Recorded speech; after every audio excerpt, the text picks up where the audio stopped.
the Rambler Network.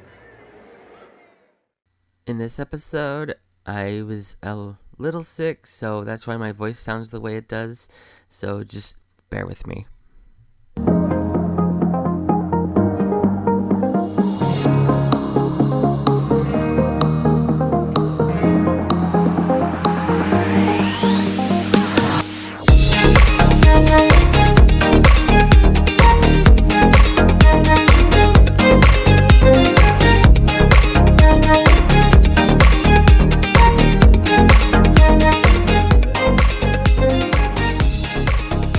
Good morning! Welcome back to the Daycare. I'm Trevor, and in this episode, I'm doing my seasonal tradition of covering another phase of the Marvel Cinematic Universe, or the MCU. This time, I'm covering Phase 4. It is actually, I guess it's a good thing that I took a 2-year hiatus, because when I took the break, MCU was in the middle of Phase 4, and it would have been really hard to do an episode on Phase 4, in the middle of Phase 4. Next season I'll be doing Phase 5, and they're currently in the middle of Phase 5. I think they'll be in Phase 6 by next year.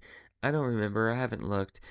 Eventually I will, have to not do a phase in the middle of a season, because I don't want to cover a phase in the middle of the phase. But for the present, I will say I am glad Phase 4 is over so that I can cover it here. With the end of the Infinity Saga at the end of Phase 3 with Endgame, and for some reason, Spider-Way No Way Home, you would think that, Endgame was the perfect ending. But at the same time, it was kind of a good thing that they did that, and they put No Way Home right there, and then they said, okay, this is the end of Phase 3. It's a good thing they didn't say that was the beginning of Phase 4, because right after that, they had to take a long break because of COVID. So, yeah, that was kind of good. That, not COVID. COVID wasn't good. But it was a good thing that they paused when they did. Actually, I just realized something. I started this podcast in 2020. And Phase 3 ended in 2019. So this is the first phase that has started since after I started the podcast. I've pretty much caught up to where I began. Except, not, because they're in Phase 5. Anyway, I'm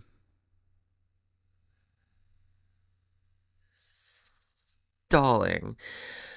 Okay, so with Phase 4, they officially introduced TV shows.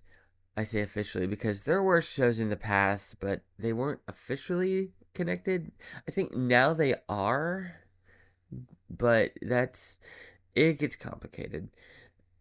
With the introduction of Disney Plus, they were able to do official MCU shows. So this one contains films and shows, and I'm not going to talk about both in order. So what I'm going to do is I'm going to split them in between films, and then I'm going to talk about the shows. And there were more shows than there were movies. So yeah, let's get started. Also, since I'm doing this show is shorter now because before I would in the previous MCU episodes here, I would try to cover like every single aspect as I could, like directed by, starring, da da da. Since these episodes are shorter, and also since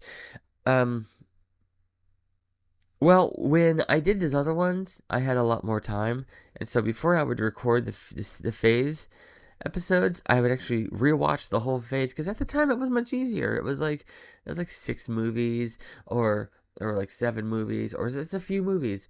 Now it's it's 7 movies, but it's also hang on, how many shows? 1, 2, 3, 4, 5, 6, 7, 8, 9, 10 shows. So that's 17 things to watch. Some of them are really long because they're shows. Yeah, I don't have time for that. I'm working full time. I barely have time for things outside of work. I am not.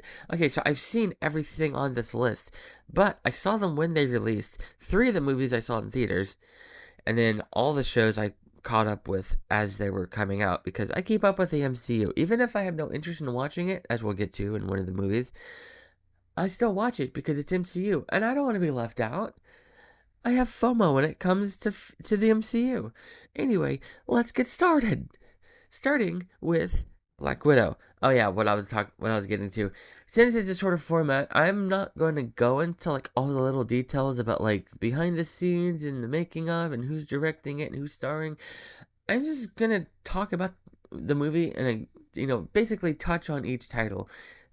Basically, this will just be a list of what was there because these are shorter. There's a lot here, and I've already spent 5 minutes. Wait, yes, 5 minutes doing this. I am going to just start. Black Widow. That was supposed to be theatrically released, and instead it was released on Disney Plus. They did you purchase it. I watched it. I watched it with my friend's mom, which sounds random when I word it like that, but it made sense in context. I know a lot of people didn't like this one. I thought it was good. Like when they said they're doing a Black Widow movie, it's like, well, this doesn't make sense because she died in the other one, and she died in Endgame. And they said it was a prequel, and so we thought we were finally getting the origin story of Black Widow, but no, it takes place earlier, but like after. I think it takes place like after Winter Soldier. I forgot where it takes place in the timeline, but it makes sense. It made sense for the context of the story they set up, and a lot of people are just like, it doesn't make sense. The context and the plot line and the timeline and the story, and I just go with it. At this point, any plot holes in the MCU they'll explain later down the line. Just go with it at this point. The next movie is Shang-Chi and the Legend of the Ten Rings. Now, this one I was excited for. Like, I'd never heard of Shang-Chi. I didn't know anything about it, but I saw the trailer and I'm like, oh, that looks really interesting. Also, I'm a fan of Awkwafina. I know a lot of people don't like Awkwafina. Like, I think she's hilarious. Like, I literally saw Migration because she's featured prominently in the trailer. I'm like, oh, I'm gonna go see this movie. It's an Awkwafina movie. Yeah, I saw it. All of the parts in the trailer that have Awkwafina. That's literally how long she's in the movie. She's in the movie for like 5 minutes. She's in one scene. That's it. I watched the whole movie in theaters for a 5 minute scene. Anyway, so I watched Shang-Chi and the Legend of the Ten Rings, not in theaters, but I saw it on Disney Plus when it came out, and I liked it. I know, okay, so like, I liked most of these, so I'm not going to keep saying I liked it. Just know that I liked most of these. There's one in particular that I did not like, and I will say which one it is when we get there. Okay, we are there. Eternals. I did not want to watch the Eternals. I had no interest in it. I did not want to see it. This is the one time I forced myself to watch an MCU movie just because it's an MCU movie.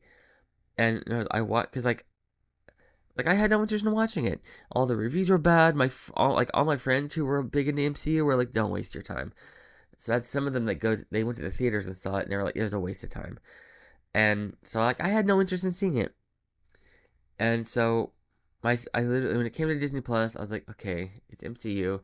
I'm sure it'll be important. Let's watch this. Let's get this over with. I watched it.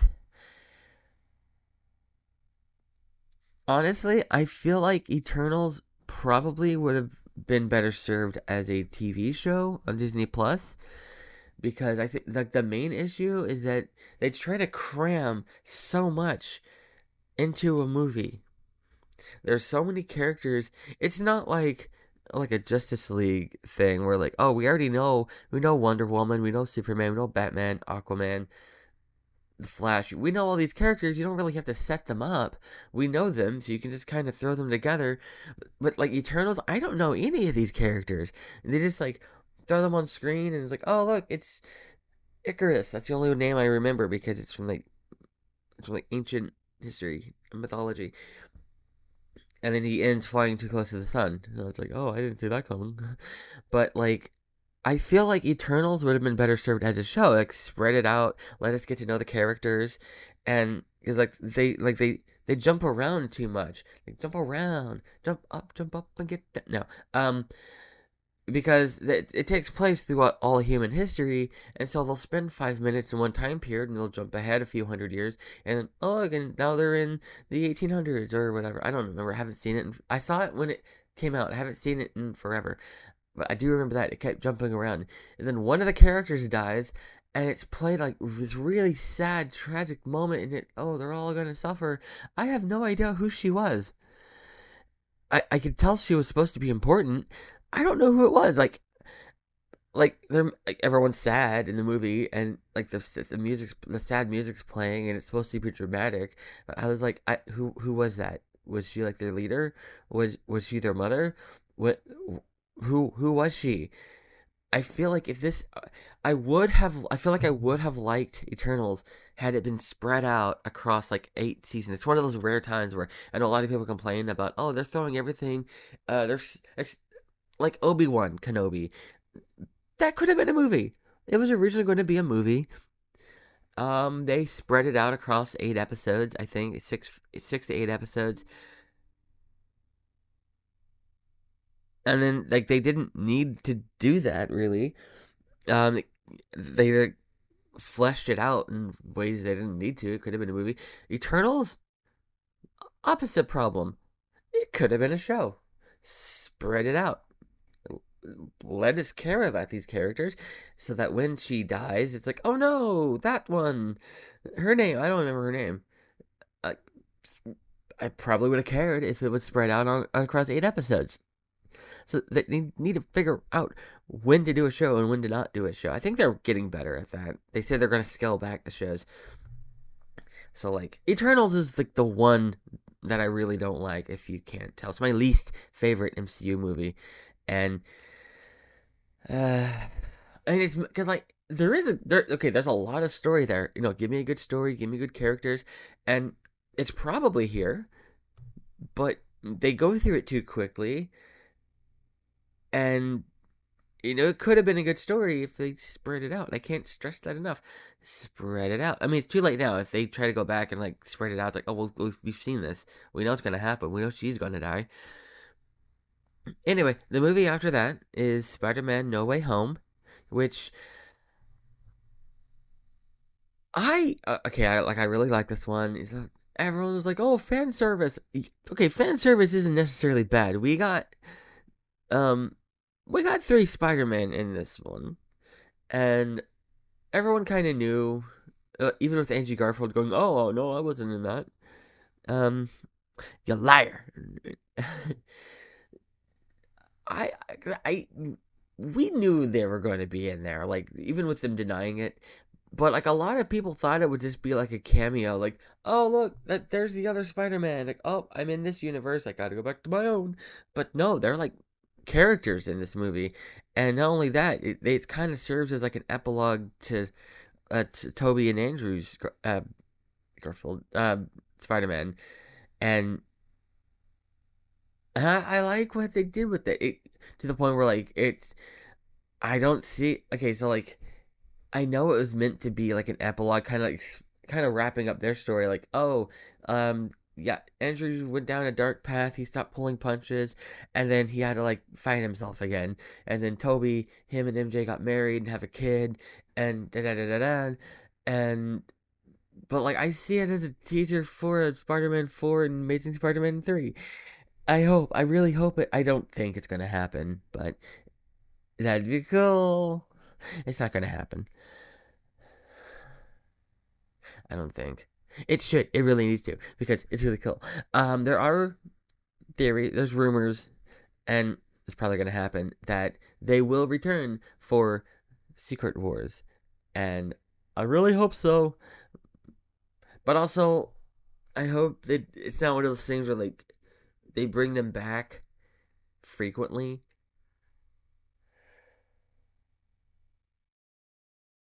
There's rumors that they're going to come back for Spider-Man 4, which no.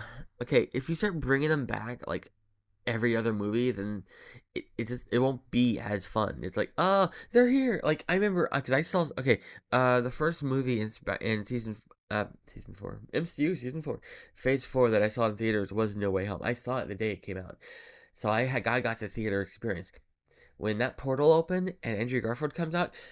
Everyone went wild. If you bring them out for like every Spider-Man movie or like every if you bring them out all the time, that won't happen. They're like, oh, okay, this is the part where they come in. Oh, what's funny though is when the Andrew Garfield movies were coming out, people were like, this is lackluster. This isn't as good. And I don't know, for a long time, people hated the Andrew Garfield ones. Andrew Garfield got the biggest cheers. Everyone went wild when he stepped out, and then Toby came out, and people went wild. But I noticed it was a little quieter. Granted, it was like okay, well, he came out, then the other one's gonna come out. Oh, yep, see, there he is. So that's probably what it was, and I'm sure if Toby came out first, probably would have been the same. But I like to think that Andrew got the most likes because likes was his social media. Yeah, kind of actually. Yeah. Anyways, you know where I'm going with that.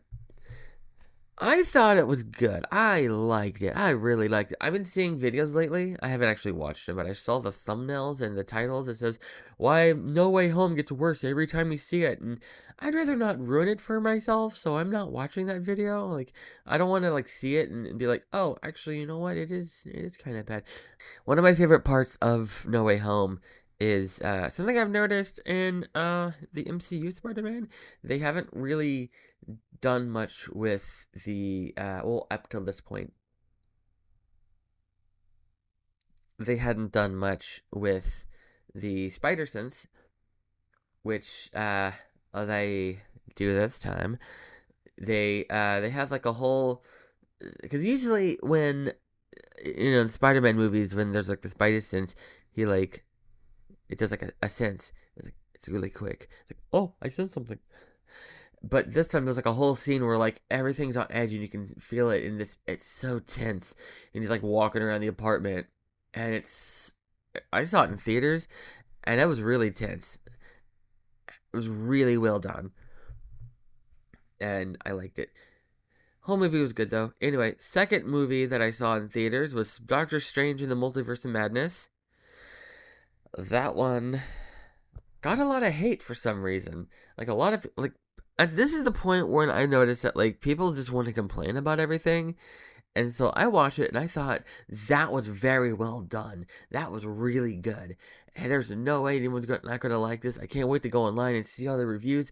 And I leave the theater. I saw it opening day. I go home. I turn on YouTube and it's, oh, MCU's done. This movie sucks. It's the worst. MCU, they should just cancel it now. It's like this Doctor Strange movie, it's garbage. Absolute trash. It's like, what? Did we see the same movie? That was clever. It had like the X-Men in it and Charles Xavier, and we finally got Jim from The Office as Mr. Fantastic. I mean, it was a fan service thing for sure. It was fan casted. They're not gonna, he's not gonna be the Fantastic Four, but like we got him for one movie. He died very dramatically. That whole scene was very graphic. I mean, this is the MCU. They never did graphic. And like his head exploded and then I want to say Black Fork. I don't forget that guy's name. He can't speak because it like blows things up. Like he sealed his mouth and he like screamed and his head exploded or like his brain like that was intense. Anyway, so moving on. Thor: Love and Thunder, the third movie of the Phase 4 that saw in theaters, the Phase 4. So this one, I actually got an advanced screening too. A friend of mine got us free tickets. We saw it. It's the first movie I saw in IMAX. We got advanced tickets to see it. 2.5 weeks before it released, I think. Maybe 2 weeks, I don't know. It was before it released. And so we saw it. And again, I thought it was good. I liked it. I did have complaints about this one. I wish. Okay, so this one I do agree with the fans on for the most part. Again, people were like, "It's absolutely garbage. It's trash." Blah blah blah. No, it's not that bad. However, I do agree that the MCU humor kind of needs to be reined in a little bit. Like I like the humor, but there are times when you don't need it. Like this, the Love and Thunder story, that that should have been a dark story.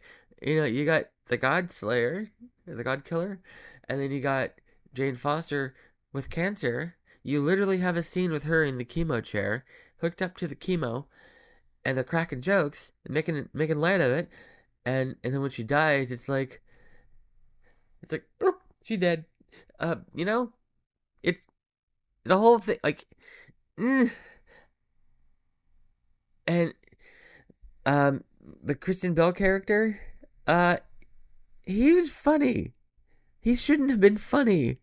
That was not a funny character. And, um, overall, I did like it. Like, if I were to rate it, I think because like this did confuse people because like I had the same complaints as everyone else, but I didn't hate it. I give it a 6 out of 10 simply because the humor could have been reined in a little bit. Yeah, put humor in it to kind of soften the blow of the dark stuff, but keep the dark stuff in kind of because like don't make it Dark World dark. Dark World is one of my least favorite MCU movies. Uh, yeah. Overall, I liked it. Just humor was not quite there. And then the last movie of the MCU, I mean the last movie of the 4 or 5. No, I mean the Phase Four. I can't words. The last movie of MCU Phase Four. Black Panther: Wakanda Forever. This one I wanted to see in theaters, but like cause I had the way I see movies in theaters, I have AMC A List, and so you can see up to 3 movies a week. But they have this weird thing where if your subscription expires, you can't resubscribe for 6 months, and that's what happened. It expired, and I couldn't renew for 6 months, and so I missed out on a lot of movies, and that was one of them. I couldn't watch it in theaters. As soon as it came to Disney Plus, I watched it. So like, I know there's been some debate, like why didn't they cast T'Challa? And I can't think of anyone who could replace Chadwick Boseman because I don't think anybody could. It's not. I think okay if he had like if he hadn't passed away, if he just was like I don't want to do this character anymore. Yeah, I think it would have been okay to replace him. I mean, not replace him, but recast the character because like he's like, oh, I just don't want to do the character anymore. Like like Bruce Banner, like when Edward Norton he quit or was fired. I don't remember what happened. It was a payment dispute, and then they got Mark Ruffalo to do the character, but then they also got like with Rhodey, then they like changed the character out, they even the actor out after one movie. That's the difference. It was one movie for both those characters, for Rhodey and for Bruce Banner. They did one movie and then they changed they changed the actor. Chadwick Boseman had been T'Challa for a few movies now. It had been Black Panther. He was in the Winners. So, no, Civil War, I believe. I think Civil War is the movie he was introduced in, and then he was in Infinity War and Endgame. I was gonna say Eternity War. Like, wait, no, that's not right. So like he'd been T'Challa for a while, so that's different than the other ones. So like he passed away, and it would have been wrong I feel like it would have been wrong to recast the character because people would just be like, it's not the same, and yeah. So I think it might have been best just to kill the character off, in my opinion.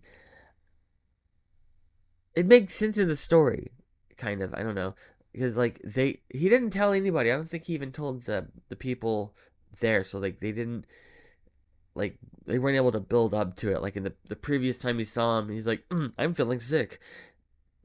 No, they just the movies. If you don't know any of the background stuff, like say like 50 years from now, you're watching this MCU thing that used to come on. It ran for 10 phases, and then they gave up. And you'll go back and watch it, and then you're watching. Oh, my favorite character is this Black Panther. Yeah, he's really good. And then you go to the second Black Panther movie, and they start talking. He's dead. You're like, what? He died? So like, it just kind of happens out of nowhere. But like outside the real world context, it makes sense. We know why. So like, no one. I don't haven't seen anybody complain about that. That it comes out of nowhere because they're not going to like recreate T'Challa and like have him do like one final battle and have him killed. They have him like killed off screen at the beginning through like a sickness, which is fitting. That's how he died in real life. But I like the things they set up in it for like the future of the franchise and the future of the MCU. And yeah, that was the end of the movies of Phase 4. I'm currently 27 minutes into this. This is currently the longest episode of the season, and I haven't done any of the editing yet, so you're probably not at 27 minutes. Well, I don't know, because there's also the opening music that I'm not accounting for here. When I'm recording, obviously I don't have the music there. I add that later, so like that adds like 40 seconds. But anyway, um, on to the shows. There's more of them. I'll go through them quickly because, like I said, we're running along here, and I'll do this quickly. The first show was WandaVision. I'm gonna try to avoid being that one was good. That one was good. That one was good. That one was it's not good. So, WandaVision, it was a very interesting concept. When I heard they were going to do it, I was like, that doesn't make sense.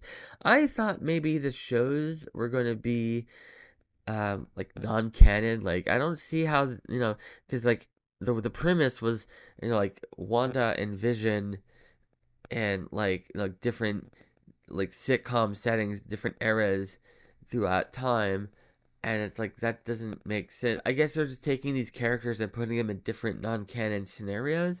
That's what my thought was. Like, there's no way this is going to be canon. Like, I don't see. But then I watched it and then was pleasantly surprised. It was very well done and very creative, and it was very strong. It was a very strong introduction to the Disney Plus Marvel shows. And it was followed by The Falcon and the Winter Soldier, which again is very good. That one was it was like a good like connecting storyline between Cap giving Sam Wilson the shield at the end of Endgame to the new Captain America movie that just came out. I know I've heard some people say that A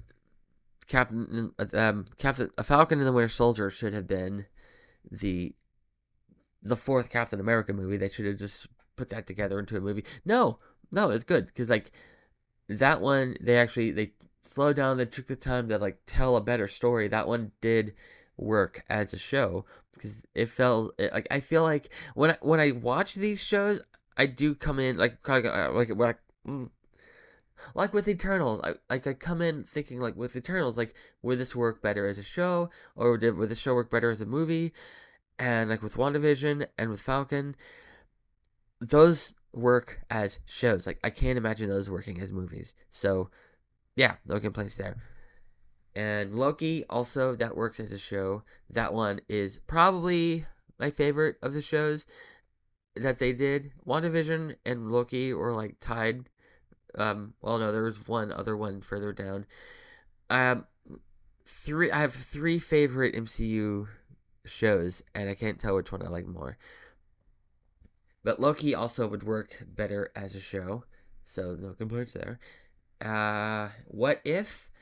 Actually, funny thing about that, I I said I watched all of these as they came out.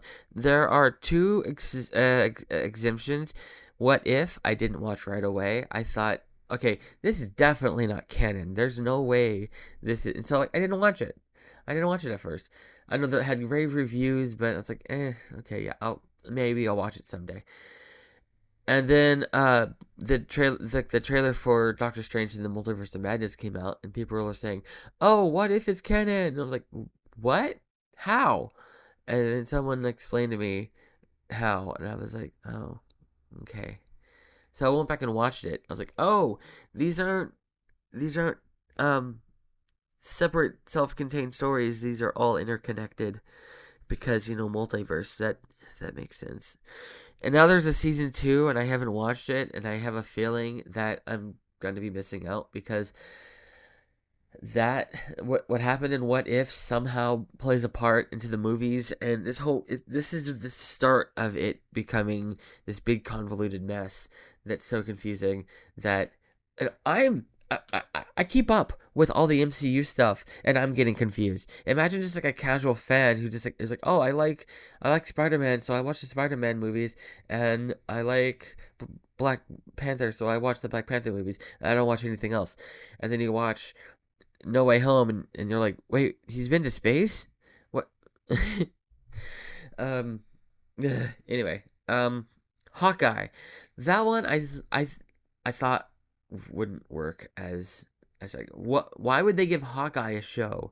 Because he's I would say the weakest Avenger, but then he also had a really interesting storyline in Endgame, which I forgot. I forgot about Ronan, and then that played a major part in the show. And then he trains Kate Bishop, and that's a setup for that. That one I think does work as a show.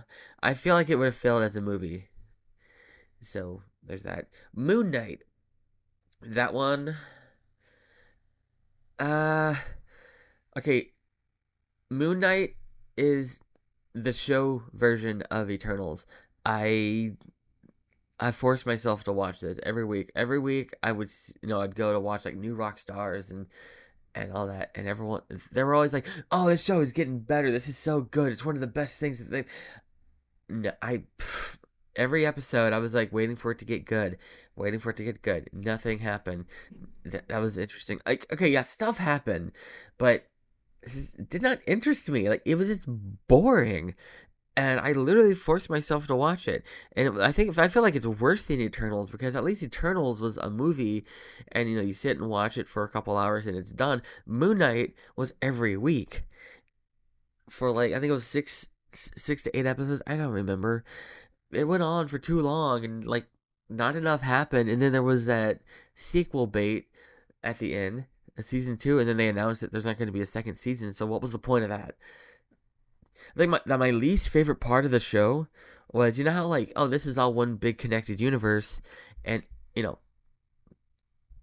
yeah, they'll something will happen in one movie, they reference it in another movie, something major happens, and it's not mentioned anywhere ever in anything else. There's that scene when he goes like, I'm doing the motion and you can't see me. He basically he spins the sky. He like tried. I forgot what he was doing. I forgot why. It doesn't matter why he was doing it. He was like spinning the sky so the stars were streaking across the sky, making lines, and it was a cool visual, but something like that would have been because like it wasn't just like something that the characters there were watching because it was referenced by other people like that that happened, and why did that happen? It's not mentioned anywhere else in any other Marvel thing, and not in another show. Like, that was weird when the sky did that, right? We all saw that, right? I thought that's weird, but like that's okay. That is one of the most visually amazing. Like, there were things. Okay, so like I did not like the show. There was a few positives, like when they were on like this Sea of Reed, not the Sea of Reeds. Um, they were at the Death World thing. I thought the visuals were like pretty cool, and then there was that like Death Hippo thing. I don't remember. I did not care about this show at all. So like I was like half paying attention, and I was like, okay, that's really interesting. I like when she was like the ghost hippo. She was like, oh yeah, and there's different forms of death, and they were talking about like basically like the Black Panther death thing, and then like it explains how like all these other properties have like different death places they go to, and it explains it here in the show. So like, it's not completely pointless. There are a few things in Moon Knight that connect to the MCU, and I'm like, okay, I like cherry pick a few specific things out of it, but it's not worth watching the entire show for these few nitpicked things. And I don't feel like Moon Knight's gonna show back up and like Secret Wars or something. This episode's not gonna age well. You're gonna come back in a few years and be like, Moon Knight was like a major pivotal character in Secret Wars. Thank you very much. Like, I don't know. I haven't seen it yet. It's not even out. I don't think they've even made it. The Russo brothers are gonna listen to this and be like, we're gonna make them a major character. uh, Miss Marvel. That one was the one that's tied. There's WandaVision, Loki, and Miss Marvel. I loved Miss Marvel so much. It was such a fun show. And like I didn't know anything about Miss Marvel going in. I knew she was a major fan of Captain Marvel, and I know that Imin Vellani, I think that's her name. She she's basically not doing a character because she's a major fan in real life. I remember when they made the announcement and they played they played the Zoom call of her getting the thing, and she's so adorable. Like she's such a fan, and that's cool. They got a basically a no name actor. Like they did. I love that they did that. She's a fan in the comics, and then she's a fan in real life, and she's a creator. She did a lot of art. She like made up her own thing. I saw in an interview she was like, I got to basically do my own hand gestures or whatever I did on set that became canon. And she was like, I can do this, and she like did a hand gesture, and she was like, that becomes the thing that becomes canon. And she was like I love like the relationship between her and Kevin Feige that she talks about, like how like she basically like chewed him out and like got him to change things on the show because like it wasn't right with what the character would do, and she actually wrote a Miss Marvel comic that was published, and I was like, this is amazing. This is like a fan dream come true, and I love it. That was like one of the main reasons I love it, because of her. She made the show lovable. But then I watched the show, and it itself is amazing. Like I love it. It's like the stylistically, it's so different from like pretty much anything else in the MCU. When they have when they send text, it's like interacts with like the background, and like the wall art becomes to life, and like it just like it's like a comic book come to life, like literally, and it's so fun to watch. And of course, there's that thing at the end where the first mention of the word mutant, and then it's like, oh. It's like, so like this is such a fun show. I know a lot of people hated it because again, it's Marvel's becoming like Star Wars in the sense that no one hates Star Wars more than Star Wars fans. No one hates Marvel like Marvel fans, because nowadays it's like seems like no matter what, people are just gonna hate. And that's I saw a lot of love for this show. I will say that like I did notice that even the people that hated this show loved Amin Vellani. So it was like, okay, this show sucks. It sucks. It's garbage. But she is cute though. She probably didn't. They probably didn't mean it the same way I mean it, because people suck online. But yeah, okay. 3 more shows. After Miss Marvel was She-Hulk. That one got a lot of hate. And it's mostly by misogynists, because they're like, they just want to complain. I was going to say that people just want to complain. The show was fine, and they suck. The people that hate it suck. I thought the ending was creative, and I wasn't really that surprised that it ended like that. You know, because the original comics in this of Miss Marvel of She-Hulk, they're fourth wall breaking too. I think there was even a comic once on there where like she did the same thing where she left the comic and was like, "Hey, Stan Lee, why are you ending it like this or whatever?" Well, this time she left the show, like entered Disney Plus into another show and talked to Kevin, which in this case Kevin was a robot AI algorithm thing. And I thought that was so brilliant that they actually took something from. I thought that was so brilliant when they took something from the comics and like adapted it like this. That was so clever, but so many people are like, "That's stupid. It's a cop out. Like you can't trust anything anymore. Everything in the MCU is fake." I literally heard that complaint. Everything in the MCU is fake now. Um, I hope you realize it was always fake. This is a work of fiction. This isn't real. It didn't actually happen. I hope you're not learning this from me. Anyway, two more really quick. I'm just gonna go through it really quick. You know how I said when I said what if, there was two shows that I didn't watch right away. What If was one. The second one, Wolf at Night. It was a Halloween episode of, it was like a Hollywood. I mean, it was a Holly. Bleh.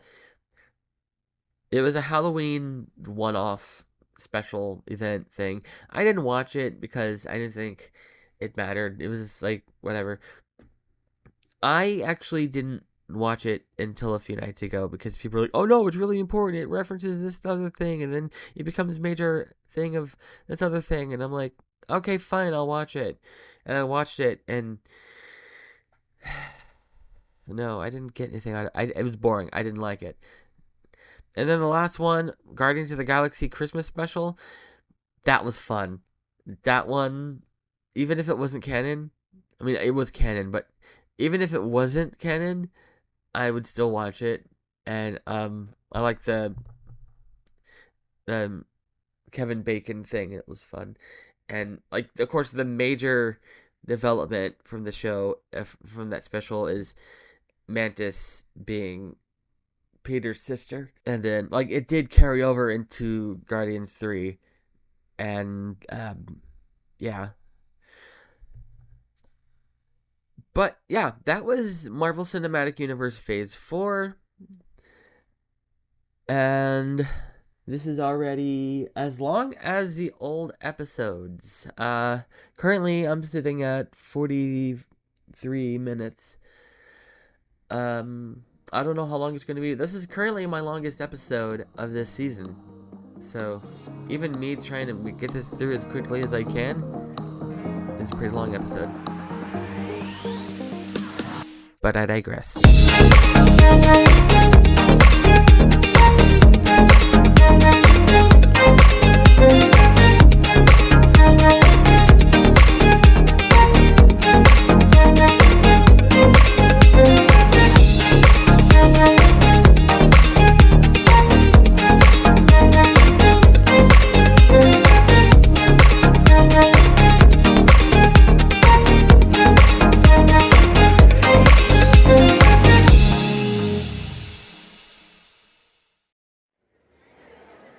The Rambler Network.